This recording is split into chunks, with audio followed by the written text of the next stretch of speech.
Vayamos a la carta de Pablo a los Romanos, capítulo 2. Vamos a leer los primeros 16 versículos. Carta de Pablo a los Romanos, capítulo 2, versículos 1 a 16.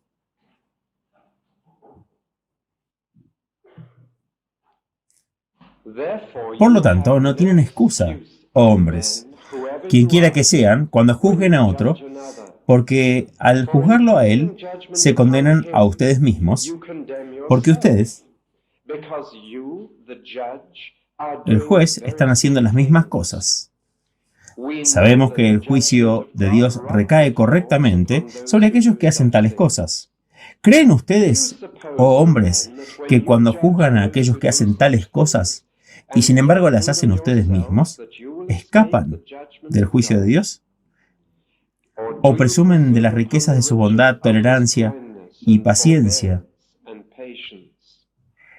¿No saben que la bondad de Dios está destinada a llevarte al arrepentimiento?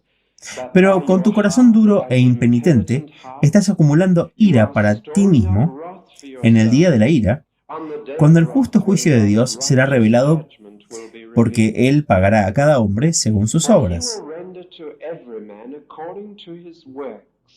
A aquellos que con paciencia, en las buenas obras, buscan gloria y honra e inmortalidad, les dará vida eterna, pero aquellos que son malvados y no obedecen a la verdad, sino que obedecen a la maldad, habrá ira y furor,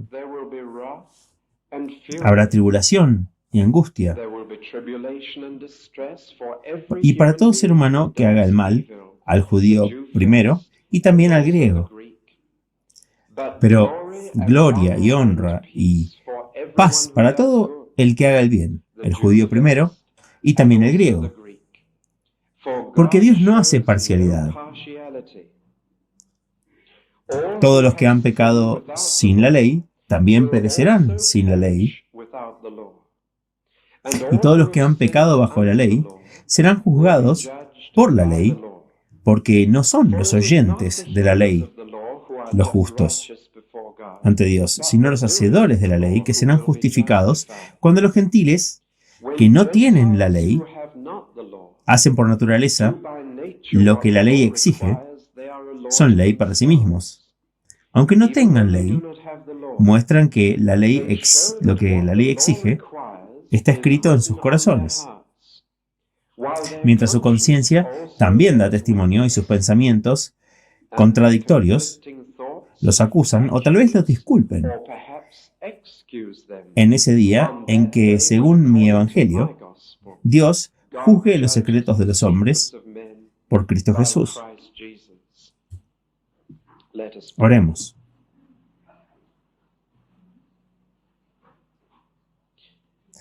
Dios eterno, te llamamos Padre nuestro porque nos has enseñado a hacerlo en Cristo Jesús.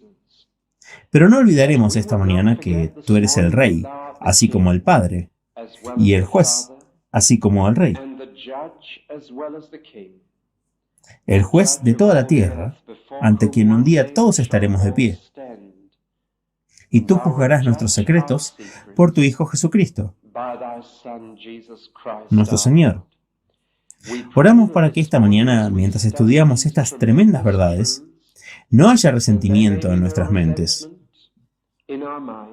para que tengamos mentes que estén completamente abiertas a las enseñanzas de tu Espíritu Santo, para que la verdad pueda ser plantada como una semilla que crecerá y producirá buenos frutos en nuestras personas, en nuestra conducta y en nuestra conversación.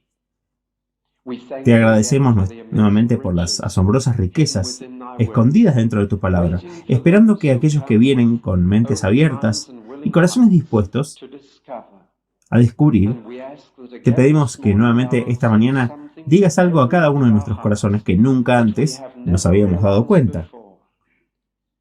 Y oramos para que podamos aplicarlo nosotros mismos, para que no seamos tan solo oidores de la palabra y no hacedores de ella, para que no practiquemos lo que predicamos. Y por eso, Señor, presentamos este estudio bíblico ante ti y te pedimos que una vez más tomes la palabra y hazla el pan de vida para nuestras almas, y que lo rompas para que podamos comerlo y digerirlo, para que llegue a ser parte de nuestras vidas.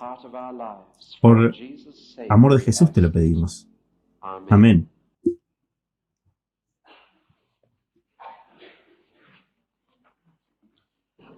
Les recuerdo que estamos estudiando una carta.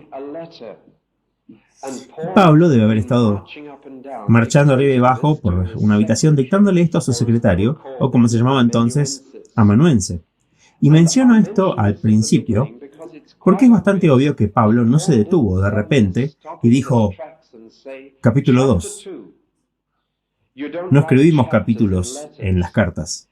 Y de hecho, los capítulos solo se agregaron hace unos 1000 años a la Biblia.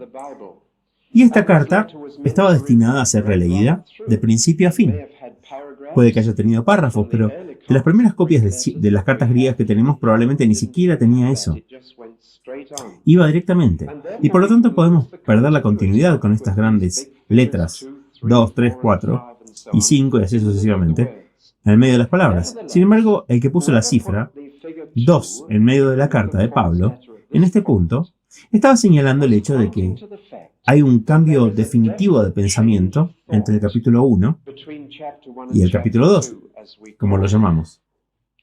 Hay 3 diferencias notables que se ven de inmediato aquí. Aquí está la primera. Pablo deja de hablar de hombres y comienza a hablar de hombres en singular, del plural al singular. En lugar de hablar de toda la raza humana, o de todo un imperio, o de toda una sociedad, de repente habla de los hombres como individuos, personales. En lugar de pedirles que miren a un telescopio, o a través de un telescopio, la sociedad humana, les pide que miren a través de un microscopio en su propio corazón. Este cambio también se ilustra con una segunda diferencia. Mientras que en el capítulo 1 habla de ellos, en el capítulo 2 de repente cambia a ti. Es hermoso escuchar hablar a un predicador de ellos. Todas esas personas terribles que nunca vienen a la iglesia y siempre están haciendo esto y aquello y lo otro. Y es divertido, pero siempre que yo hago esto recibo cartas y comentarios de elogio por haber hablado de ellos. Y siempre más que de cualquier otro sermón o sermón que predica. Pero nunca he tenido este tipo de comentarios cuando dije tú. Y Pablo ahora está cambiando de ellos a tú. Él sabe perfectamente bien que su congregación asentirá con cordial aprobación ante toda su condena de ellos, pero ahora dice ustedes, hombres, quienes quiera que sean, en singular. Y les pide que pongan el sombrero si les queda bien. Y lo usan así. El tercer cambio que noto es que deja de hablar de cosas en el presente y habla de cosas en el futuro. Él ha estado describiendo en Romanos 1 lo que ya está sucediendo, porque la ira de Dios está sobre la sociedad humana. Y se dieron cuenta cuando lo estudiamos. Estábamos virtualmente leyendo los periódicos dominicales, pero ahora él va a hablar de algo que aún no ha sucedido. Todavía está conectado con la ira de Dios, algo que aún está por suceder en el futuro. Y en una palabra, ahora va a hablar acerca de un día que Dios ha fijado, en el cual Él mostrará su ira más completa y más terminantemente que lo que haya hecho antes. Un día que Dios ha fijado, en el cual Dios mostrará su ira y que no habrá más secretos en el universo. Un día cuando todos lo que tus vecinos no sepan acerca de ti se conocerá. Un día, como dijo Jesús, en el que las cosas que se han susurrado en el dormitorio se gritarán desde los techos de las casas. Un día en el que Dios te mirará a ti como realmente eres. No como lo que otras personas juzgan que eres.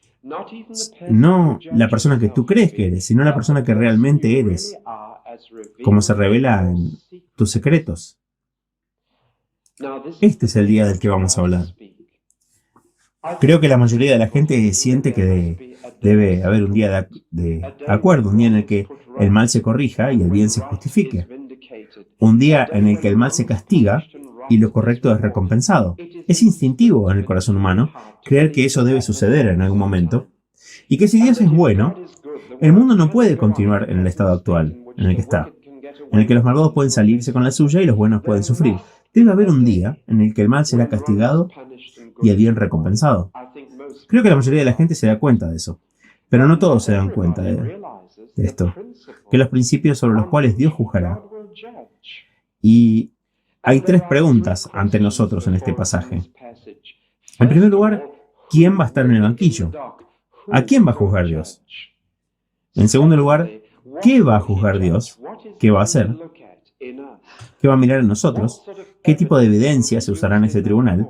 Y en tercer lugar, ¿cómo juzgará? ¿Según qué estándar? ¿Sería justo si Dios juzga a una persona por algo que nunca supo?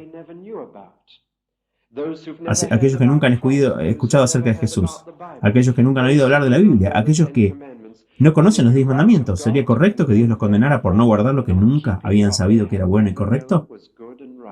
Ese es el tipo de pregunta que surge cada vez que se habla del juicio. ¿Puedo comenzar con algo que Abraham le dijo a Dios? Abraham le dijo a Dios, ¿no hará lo correcto el juez de toda la tierra? No necesitaba haber hecho esta pregunta. Dios es tan justo que Dios va a ser absolutamente justo. Nadie podrá jamás volverse hacia Dios en toda la eternidad y decirle que no fue justo en toda su vida, en su juicio.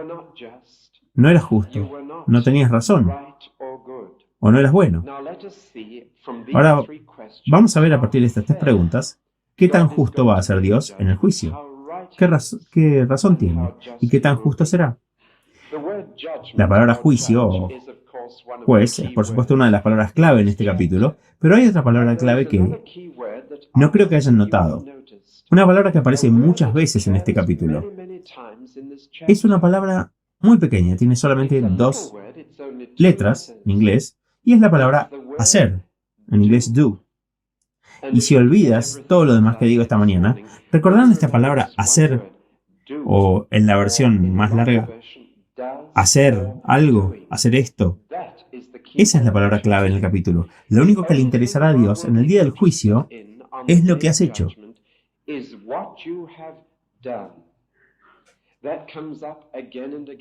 Esto aparece una y otra vez.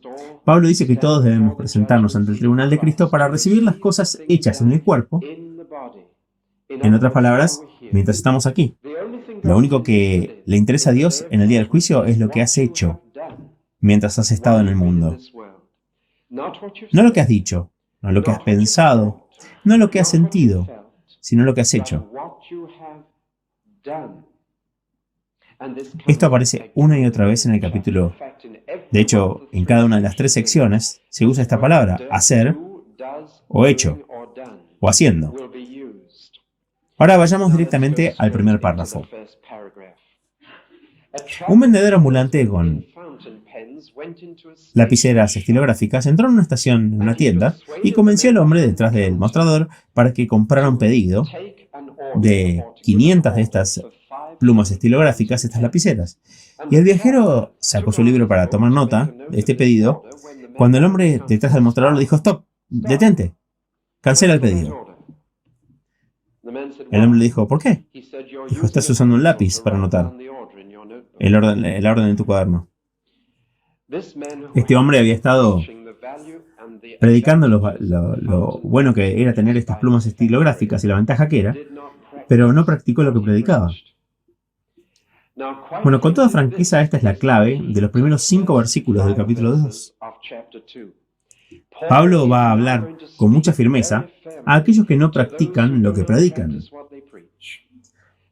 a los que son muy ruidosos acerca de condenar el pecado, pero lo hacen ellos mismos, a los que dicen que son personas terribles, aquellos, pero que nunca dicen lo malo que soy yo, y de hecho no lo creen. Dicen, por supuesto que hay pecadores en el mundo, por supuesto que hay mal en el mundo, pero no en mi casa, gracias. Son aquellos que causan todas las guerras, son ellos que hacen estas cosas horribles, son ellos quienes hacen los caminos malos e inseguros, son aquellos que roban las casas, son ellos los que matan, roban y hacen adulterio. Son aquellos los que toman drogas. Son ellos. Y Pablo dice, si haces esto, te has condenado a ti mismo, porque haces las mismas cosas. ¿Qué quiere decir esto? Bueno, realmente está preguntando quién va a estar en el banquillo en ese día, en el día del juicio. Todo el mundo dice el pecador habitual y el criminal habitual van a estar ahí. La mayoría de la gente acepta eso. Y el tipo de personas que describimos en el capítulo 1 de Romanos, creo que todos dicen, bueno, merecen ser juzgados. Y estoy seguro de que son gente terrible uno mira asesinos, calumniadores, engañosos, jactanciosos, desobedientes a padres, van a ser juzgados bien. No solo hacen estas cosas, sino que aprueban en otros lo que está mal. Bueno, seguramente alguien que aprueba lo que está mal va a ser juzgado por Dios. Alguien que anima a otro a hacer el mal va a ser juzgado por Dios. Eso es una conclusión inevitable. Pero Pablo ahora va a decir esto. Puedes condenar al mal y aún así encontrarte en la oscuridad. No solo la gente de Romanos que aprueba el mal Romanos 1 que aprueba el mal estará en el banquillo, sino que muchas personas que condenan las cosas malas van a estar también. ¿Por qué? Porque aunque han predicado contra ellos, aunque han denunciado lo que estaba mal, lo han hecho ellos mismos. Y por lo tanto, si señalas con el dedo a los demás, te estás señalando con 3 dedos a ti mismo. Y si condenas un pecado en otra persona, condenas en ti mismo. Y Pablo sabía perfectamente bien que una de las tentaciones fundamentales de nuestra naturaleza humana es condenar en los demás lo que toleramos en nosotros mismos. De hecho, la psicología ha revelado que es más probable que condenes en los demás tu pecado, tu falta, porque proyectas tus faltas en los demás. Y lo que no te gusta de ti mismo, no te gusta en ellos. Y por eso lo condenas en ellos. Y por eso Jesús dijo, no juzgues para que no seas juzgado. Juzgar no significa dictar sentencia. No, debemos probar o examinar todas las cosas. Tenemos que evaluar todo lo que tenemos delante, pero juzgar es una cosa distinta. Ojalá la gente pudiera entender esto. Es bastante claro. Algunas personas dicen que nunca debes juzgar a otro. Significa que nunca debes examinar a otro. Por supuesto que deberías. Deberías examinar a otras personas. Debes examinar a los predicadores. Deberías examinar a otros miembros de la iglesia. Eso no es juzgar. No en el sentido de aprobar una sentencia final, de descartar, de condenar. Eso es juzgar. Y aquí Pablo dice que si juzgas a todas estas personas terribles, te has condenado a ti mismo. Porque toleras en tu propio corazón lo que condenas en el de ellos. Ahora seguramente no es así esto. Seguramente la gente no puede hacer esto. Sí podemos hacerlo. Lo hicieron los fariseos judíos. Les encantaba señalar con el dedo a los demás. Y sin embargo Jesús les dice, ustedes son sepulcros blanqueados. Miren lo que hay en su corazón. Envidia. Pero condenas el pecado en los demás. Y es tan fácil ver una película como Teenage Revolt o leer el periódico y ver cosas espantosas sobre esa gente espantosa que mata niños. Y puedes decir que la gente es espantosa. Pero dijo Jesús, si alguna vez has deseado la muerte de alguien, si alguna vez te has enojado con ellos, si alguna vez has despreciado a alguien, si alguna vez los has tratado con desprecio, eres un asesino, tanto como esa gente que está siendo juzgada en este momento por matar a esos jóvenes. Y si los condenas, te has condenado a ti mismo. Lees sobre la ruptura de matrimonios, lees sobre el adulterio y dices, es terrible. Y Jesús dijo, si alguna vez pensaste en eso o miraste a alguien con ese pensamiento, estás permitiendo en ti mismo lo que condenas en los demás. La palabra de Dios es aguda, es más cortante que cualquier espada de 2 filos. No solamente los fariseos dijeron eso, los filósofos gentiles lo dijeron. El Imperio Romano no le faltaba denuncia pública de inmoralidad. De hecho, donde quiera que un conferenciante se levantaba, donde quiera que un filósofo reunía a una multitud y denunciaba pecado, denunciaba el crimen y el vicio, recibía un tremendo seguimiento y grandes aplausos. El único inconveniente fue que muchos de los filósofos del Imperio Romano vivían exactamente de la misma manera. Tenemos un ejemplo sobresaliente en Séneca. Séneca fue un filósofo romano que, más que ningún otro, condenó los pecados y los vicios y los crímenes del imperio, y tenía un gran número de seguidores. Nerón lo convirtió en su asesor personal, basándose en sus declaraciones públicas. Lo único es que la vida privada de Séneca salió a la luz más tarde. Él hacía exactamente lo mismo. Se me ocurre un destacado filósofo inglés en este mismo momento, cuyas declaraciones públicas constantemente enderezan al mundo y cuya vida privada no puede soportar un examen. Y creo que su nombre se les ocurrirá a la mayoría de ustedes mientras hablo. Pero, para que no arrojemos ladrillos a otra parte, recordemos que cada uno de nosotros es como esto. Macaulay dice, el filósofo inglés dice, la pasó pecando y arrepintiéndose, inculcando lo que estaba bien y haciendo lo que estaba mal. En especulaciones era un hombre de piedad y honor, pero en la práctica era un libertino y un estafador. Si eso se limita solo a unos pocos, entonces la Biblia está equivocada. Pero de hecho, esta es nuestra naturaleza humana. Pablo está escribiendo a una iglesia y sabía que uno de los pecados que penetra dentro de una congregación de la iglesia es la autojusticia. Dice, esos terribles matones, esa gente terrible allí, y en todas partes, esta gente terrible fuera de la iglesia, y Pablo dice, ustedes, hombres, quien quiera que sean, si condenan a los de afuera, se han condenado a ustedes mismos. Vayamos a esta lista que tuvimos la semana pasada. Incluye chisme. ¿No hay rastro de chisme en la iglesia? Incluye jactancia. ¿No hay rastro de jactancia en los círculos cristianos? Incluye desobediencia a los padres. ¿No hay rastro de eso entre nosotros? Incluye calumniadores. Incluye necedad. Irracionalidad. ¿No hay rastro de esto? Si has condenado a Romanos 1, te has condenado a ti mismo. Y así también he hecho yo. Te has juzgado a ti mismo. Lo sorprendente ahora es que esto está incorporado en nuestra naturaleza humana pervertida. La idea instintiva de que algo desastroso nunca podría sucederme. ¿No es increíble esto? Sales en un auto y es mucho más riesgoso que viajar en tren o en avión. Aunque la gente suele estar mucho más nerviosa con el aire. Y sales en un auto y tu mente dice, nunca podría estar en un accidente fatal. Nunca podría pasarme a mí. Tu mente nunca piensa en eso. Oyes hablar de alguien que sufre una enfermedad mortal y dice, bueno, eso nunca me va a pasar a mí. Tu mente instintivamente dice esto. Es por eso que tantas personas contraen esas enfermedades. No se dan cuenta de eso. Nunca podría pasarme a mí. Y escuchas un sermón el día del juicio cuando todos estarán desnudos ante Dios y serán juzgados y el corazón humano dice, bueno, eso nunca me va a pasar a mí. O podría pasarle a alguna de esas personas terribles, pero en otros lugares, pero a mí no. Pablo dice, ¿piensas que escaparás? Hay solamente 4 maneras de escapar de la justicia humana. Aquí están. Lo primero es que tu crimen no pueda ser descubierto. Lo segundo es que puedes salir de la jurisdicción de esa ley. En Estados Unidos te mudas de estado, de uno a otro. Aquí tienes que ir al extranjero. En tercer lugar, puedes encontrar una laguna en la ley a través de un abogado inteligente. O en cuarto lugar, podrías escapar de camino a prisión o después de entrar en prisión. Se puede escapar del juicio humano.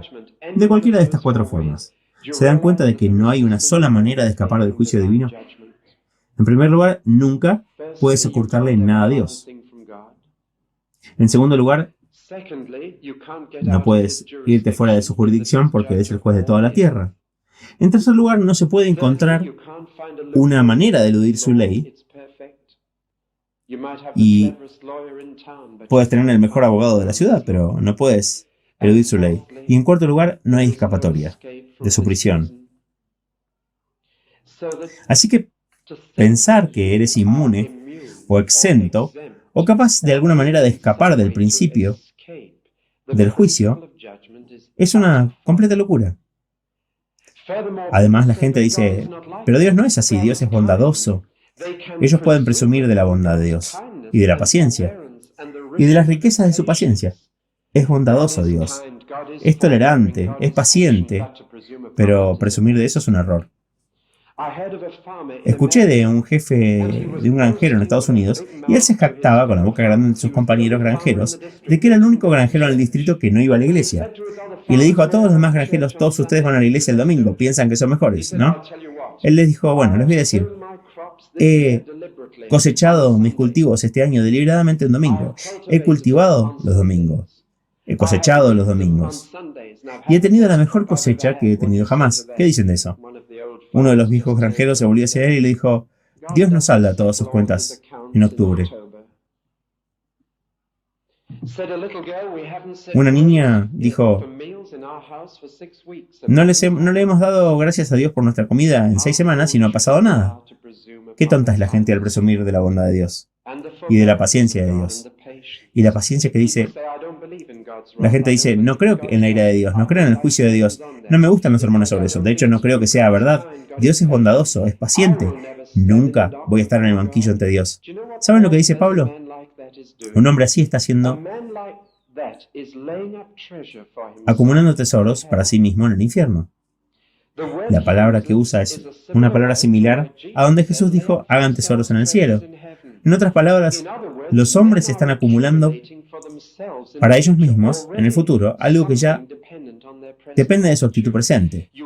Pueden estar acumulando tesoros en el cielo, también pueden acumularlos en el infierno. Y si se niegan a enfrentar la verdad y el hecho de la ira de Dios, simplemente lo están acumulando para el futuro. Esa pila se hace cada vez más grande, y tarde o temprano van a tener que enfrentarla. Y la persona que dice que Dios es bondadoso y que no tiene ira hacia mí, está suponiendo y haciendo una presunción que es absolutamente falsa. Tarde o temprano esa ira acumulada los va a enfrentar a Dios. Dios dice que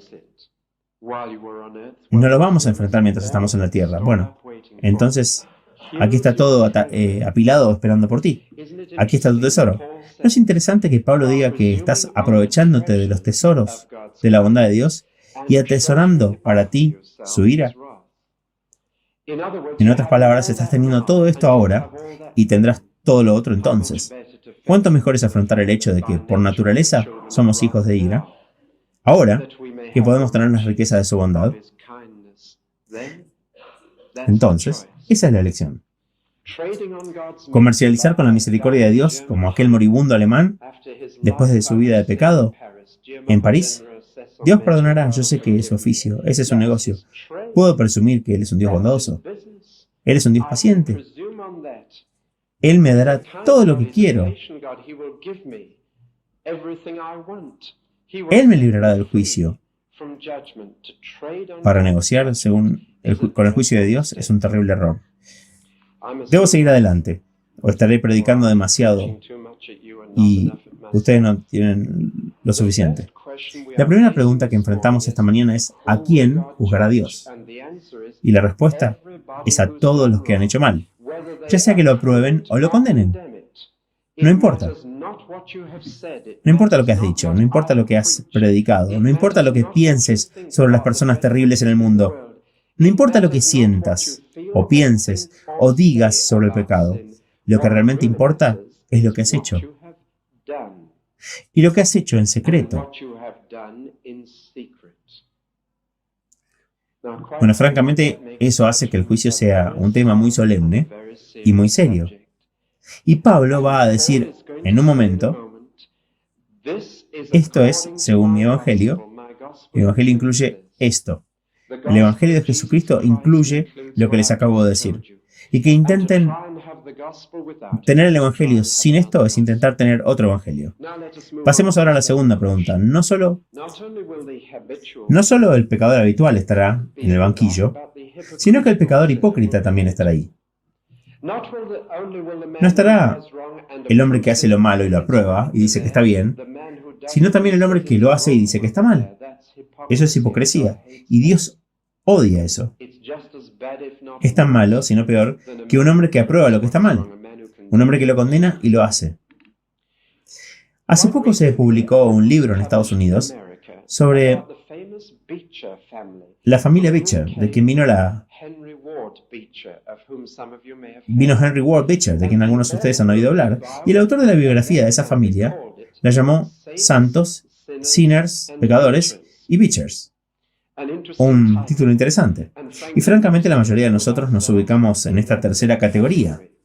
Santos, pecadores y Browns o Jones, quienes quiera que seamos, estamos bastante seguros de que estamos en algún punto intermedio. Si alguien te pregunta si eres un pecador o un santo, ¿qué dices? Creo que vas a decir, bueno, soy una mezcla. Si alguien te dice, ¿haces el bien o el mal? Probablemente dirás, bueno, a veces hago el bien y a veces hago el mal. Soy una mezcla. Sin embargo, la Biblia dice claramente que en el juicio de Dios se dividirán las personas en dos grupos, los que hacen el bien y los que hacen el mal. En santos y pecadores, en ovejas y cabras, en blanco y negro. ¿Cómo se puede dividir a la humanidad en dos grupos cuando la mayoría de nosotros no somos ninguno de los dos? ¿Cómo se puede decir que estos son los que han hecho el bien en la tierra, estos son los que han hecho el mal, cuando la mayoría de nosotros hemos hecho ambas cosas? Esa es la pregunta que ahora debemos enfrentar. Seamos bastante claros en esto. Cuando Dios juzga, Él juzga las obras. Por lo tanto, para decirlo de otra manera, las obras son semillas. Y lo que haces en este mundo es como sembrar una semilla que vas a cosechar en el próximo. O como Pablo lo pone en otra parte, todo lo que un hombre siembra, eso también cosechará. Lo que siembras en este mundo lo cosecharás en el otro. Por lo tanto, las obras son semillas. ¿Se dan cuenta de que desde el domingo pasado cada uno de nosotros ha estado sembrando y plantando mucho? Probablemente lo han hecho también en el jardín, yo también, pero lo han estado haciendo en este mundo. Y no lo verán el próximo verano, lo van a ver el próximo mundo. Las obras son semillas. Y ahora Pablo dice que un día Dios rendirá, la palabra literal es pagar, pagará a cada uno según sus obras. Eso es todo. Es tan simple como eso. Ahora vemos una verdad muy simple. A aquellos que han hecho el bien, Dios les va a dar vida eterna.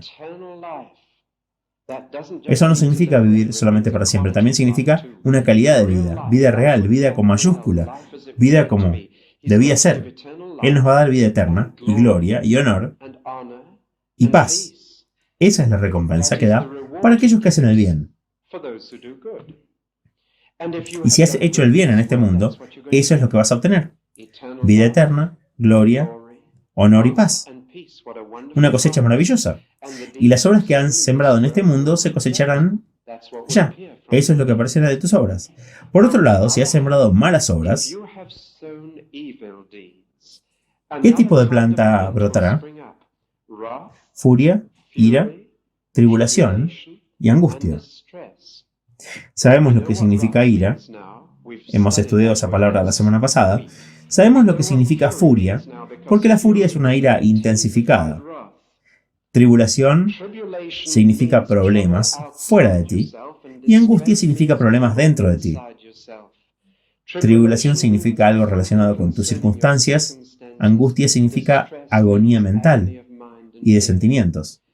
Esa es la cosecha que siembras, que recoges cuando siembras malas acciones. Es tan simple como que toda la raza humana se dirige hacia un día en el que Dios se separará en dos grupos, y solo dos.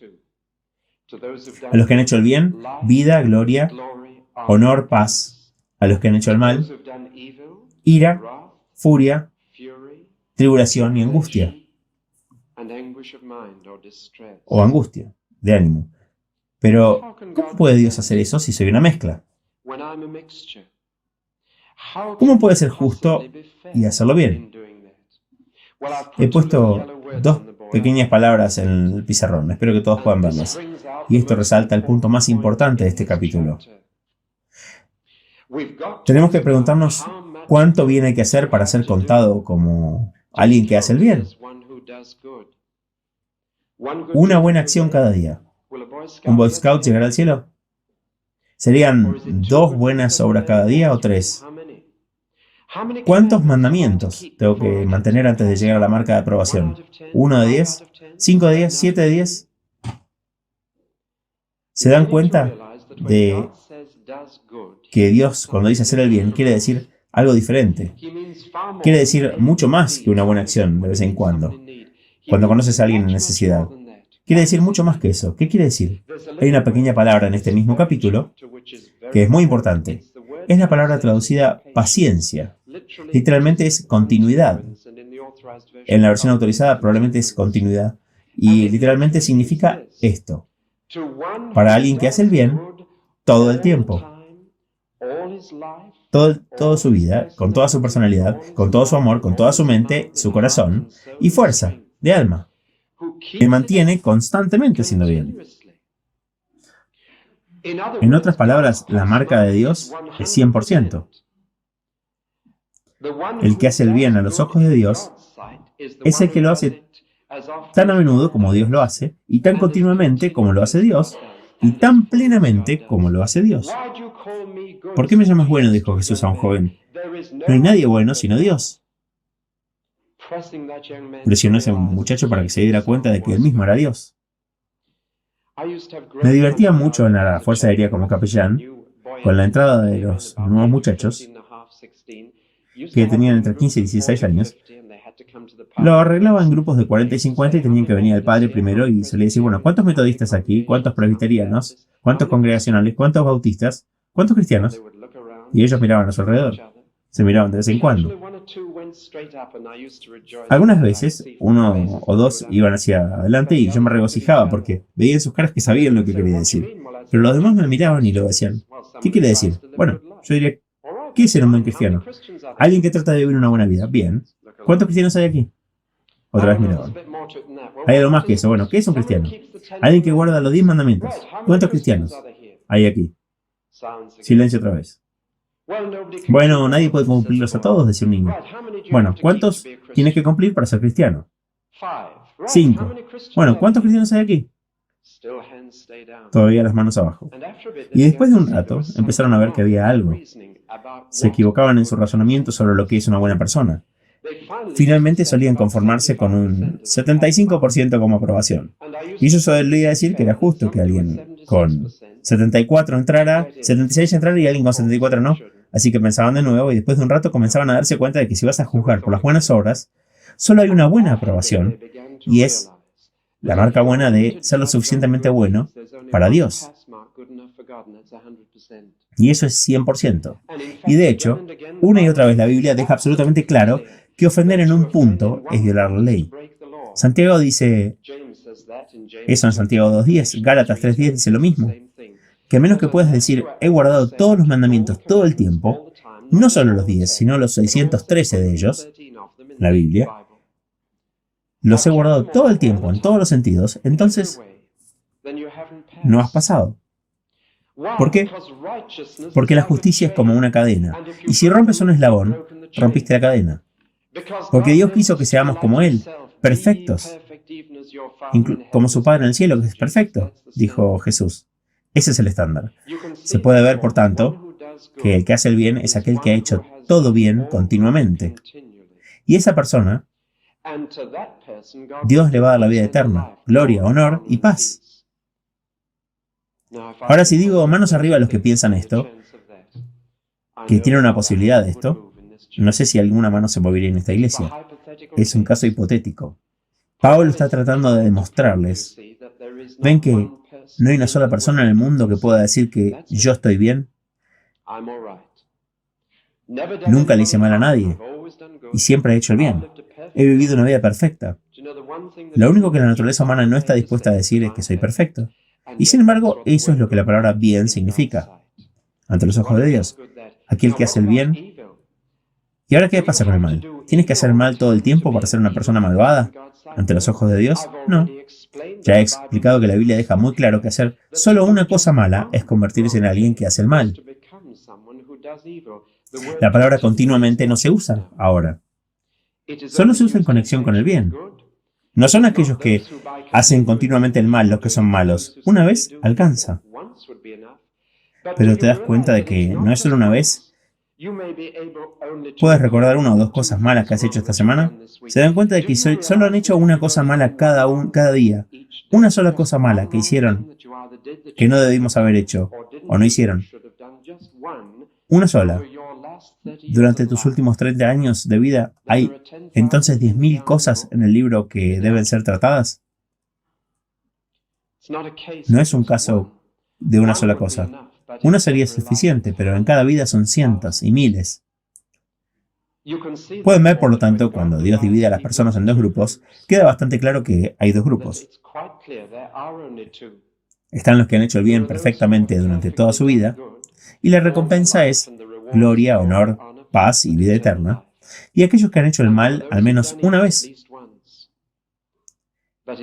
Pero en todos los casos cientos y miles de veces. Y para ellos, ira, furia, tribulación y angustia. No importa si eres judío o griego, no importa si eres rico o pobre, no importa si eres educado o simple, no importa si eres blanco o negro. Pablo va a decir en el próximo capítulo, no hay nadie que haga el bien. Ninguno. Todos han pecado y están destituidos de la gloria de Dios. No es haberme hundido hasta el fondo lo que me hace pecador, es haber estado destituido de la gloria y la perfección de Dios, lo que francamente significa que cada uno de nosotros está en uno de esos grupos en el día del juicio. Eso es lo que hace el Evangelio necesario. Eso es lo que lo hace emocionante, maravilloso y increíble, porque todos necesitamos salvación. Es así de simple. Por eso, si vas a predicar el Evangelio, debes comenzar con el juicio. Si predicas a muchas personas respetables que piensan que nunca serán juzgadas, entonces la buena noticia de la salvación en Cristo Jesús no significa nada, porque no necesitan ser rescatados. Es un hombre que se está ahogando, el que se agarra del cinturón salvavidas, pero un hombre que cree que está en tierra firme no se molestará cuando le arrojan un salvavidas. Simplemente lo va a mirar y se preguntarán para qué sirve. Y es por eso que tienes que comenzar con el juicio, si vas a mirar al Salvador. No hay respeto por las personas con Dios. Él no juzga a las personas. Él juzga hechos. Puede ser que un policía detenga un coche que va a 100 km por hora y se dé cuenta de que es un conocido político local y le haga señas. Dios no se comporta así. Ni debería serlo el policía. Pero puede suceder. Dios no lo hará. Compórtense. No hay parcialidad ni favoritismo, no hay influencia en esa corte, no hay fuerza para ser atraído, no hay influencia. Y así pasó a la tercera y última cosa. Pero seguramente, ¿cómo puede Dios condenar a una persona por no saber qué era lo correcto? Esto es muy importante. Me pregunto si voy a decirle mañana a alguien, Dios es justo y Dios es sabio, tengo que justificar a Dios. Y ahora debemos usar una nueva palabra, la palabra ley. Obviamente solo puede ser condenado por violar la ley, una ley conocida. Si nuestro parlamento aprobara una ley, pero no le dijera al país cuál es la ley, hasta que nos arrestaran por violarla, eso no sería justo. Y de hecho la ley tiene que hacerse pública. La ley tiene que ser conocida. Y uno podría ser libre con ello en un tribunal de justicia si pudiera demostrar que no tuvo oportunidad de escuchar la ley alguna vez. De hecho, nunca se había hecho saber y uno no tuvo la oportunidad razonable. Se supone que tiene que tener una oportunidad razonable de conocer el código de circulación. Se supone que conoces la ley, se hace pública de manera bastante deliberada para que sepamos cómo condenar a un hombre. Si lo condenamos por lo que no sabe, no es justo, y Dios nunca lo hará. Bueno, con el judío es bastante obvio. El judío tenía los 613 mandamientos de Dios resumidos en los 10. Los judíos obtuvieron esto, y por lo tanto el judío será juzgado por hasta qué punto ha cumplido la ley, tal como la conocía. ¿Se dan cuenta de que lo que eso significa para aquellos que se criaron en un país cristiano y asistieron a la iglesia y a la escuela dominical y que han escuchado el estándar más alto, aunque la ley judía? Seremos juzgados por la ley que conocemos acerca de Jesús. Él dijo al final del Sermón del Monte, si escuchas lo que digo y no lo haces, estás construyendo sobre arena. ¿Puedo aplicar esto aquí? Es muy posible que haya algunos en esta congregación que hayan escuchado el Evangelio en este edificio durante años. Y sin embargo, es posible que aún te encuentres en juicio porque no has hecho nada al respecto. Escuchar no importa. Pablo dice que es lo que has hecho lo que importa. Y una de las sugerencias sutiles que le hace el diablo a una persona que va regularmente a la iglesia es que eres bueno porque escuchas todo. Dejas que el predicador te lo diga y no dejas de venir. Y porque lo escuchas estás bien. No lo crean. Eso es una mentira del diablo. No son los oyentes de la norma los que serán justificados, sino los hacedores de ella, los que la pongan en práctica. Y lo segundo que dice es esto. ¿Qué pasa con los gentiles? Nunca escucharon la Biblia. Muchos de ellos no saben lo que Dios le ha dicho a Moisés en el monte Sinaí. No saben los 10 mandamientos. ¿Cómo puede Dios condenarlos y juzgarlos? La respuesta es simple. Dios escribió la ley en tablas de piedra para Moisés. No hizo lo mismo por los demás, pero lo escribió en sus corazones. Los gentiles no tienen excusa para no conocer a Dios. Pueden ver a Dios en la creación, no tienen excusa para no conocer la bondad de Dios. Pueden leerlo en su propia conciencia. Esto es algo que todo hombre tiene. Ya saben lo que dijo Charles Darwin sobre su teoría de la evolución. Dijo que hay un obstáculo en la teoría de la evolución. Y esto es lo que dijo. El hecho de que incluso el peor hombre tiene una conciencia moral que lo sitúa por encima y aparte de los animales. Es muy interesante que provenga de esa fuente, aunque por supuesto Charles Darwin creía en Dios. Pero sabía que no hay un hombre en la Tierra que pueda decir, no sé la diferencia entre el bien y el mal. Puede que tenga ideas diferentes al respecto. Su conciencia puede estar condicionada. ¿Se dieron cuenta en la película de esa chica a quien algunos dejaron, parecía desprovista de moral cuando fue entrevistada? ¿Recuerdan algo que dijo esa chica? David Wilkerson le preguntó a esa chica en la película si creen que algo estaba mal, y ella dijo que sí, dañar a otras personas. Era su conciencia que todavía estaba trabajando en alguna parte. Es bastante simple. Si un judío está ante Dios, Dios dice, ¿has cumplido siempre los 10 mandamientos que sabías?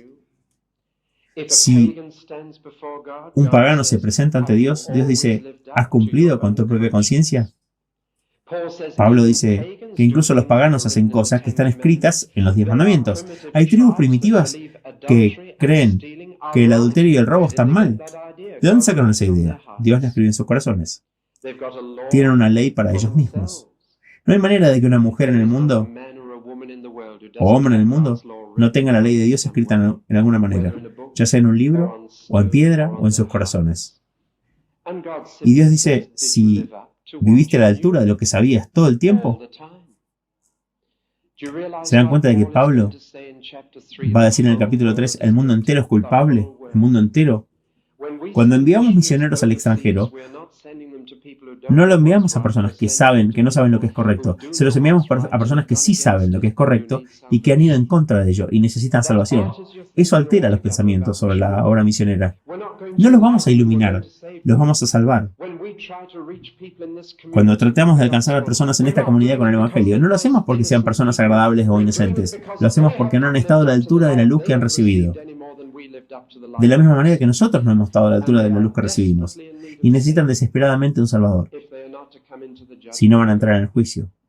Por eso, Pablo trata tan profundamente con Roma, con el juicio en Romanos 2, antes de seguir adelante. Seas quien seas, dice, sentado en la congregación, condenando a otros. Seas quien seas, si hay algún rastro de esas cosas en ti mismo, te has condenado a ti mismo. Y si no afrontas el hecho de que la ira de Dios está contra esas cosas, la estás acumulando, amontonándola, atesorándola para el futuro. ¿Pueden ver eso? La pregunta hipotética. ¿Algún hombre, alguna vez, puede ser salvo haciendo el bien? Es necesario preguntarla. La respuesta es nunca. Hay un solo hombre que alguna vez ha caminado por este mundo, que ha conservado y mantenido todo el bien que conocía, que había guardado todas las leyes que conocía, que había vivido a la altura de su conciencia en todo momento. Hay un solo hombre que alguna vez caminó sobre la tierra e hizo esto, y el nombre de ese hombre es Jesús. Y es solo a través de ese hombre que podemos ser salvos de estar delante de Dios en ese día, dice Pablo. Cuando Dios juzgue las cosas secretas de tu vida, las cosas que tus vecinos no saben o tendrían una visión muy diferente, las cosas que dijiste en privado, las cosas que hiciste cuando estabas solo, estas son las cosas que Dios va a mirar. Y cuando estemos en esa corte, un día habrá un juez ahí, cuyo nombre sabemos. Dios lo ha nombrado como el magistrado principal ese día. El hombre, Jesús. El que se presentó ante un tribunal humano y fue condenado a muerte. Él será el que se presentará ante los hombres y hará lo mismo. Es un pensamiento solemne. Entonces, ¿no hay esperanza? Gloria a Dios. Romanos no termina con este capítulo. Continúa diciéndole que aunque ningún hombre puede esperar estar en la categoría de alguien que hace el bien, hay una manera de entrar en ella. De otra manera, estos son los que son rectos ante los ojos de Dios. Estos son los que son buenos ante Él. Estos son aquellos que están justificados y declarados de tener justicia. ¿Cómo entras en este grupo? Si ya has perdido tu lugar en Él por lo que has hecho. Ese es el Evangelio. Esa es la gran noticia. Hay otra manera. Y esa es la manera de entrar, Jesucristo. Me encantaría continuar por una hora más y hablarles de esto, pero tenemos los primeros 16 meses para dedicarle a esto. Y vamos a ir directamente al corazón del Evangelio. Aquí lo dejamos esta mañana.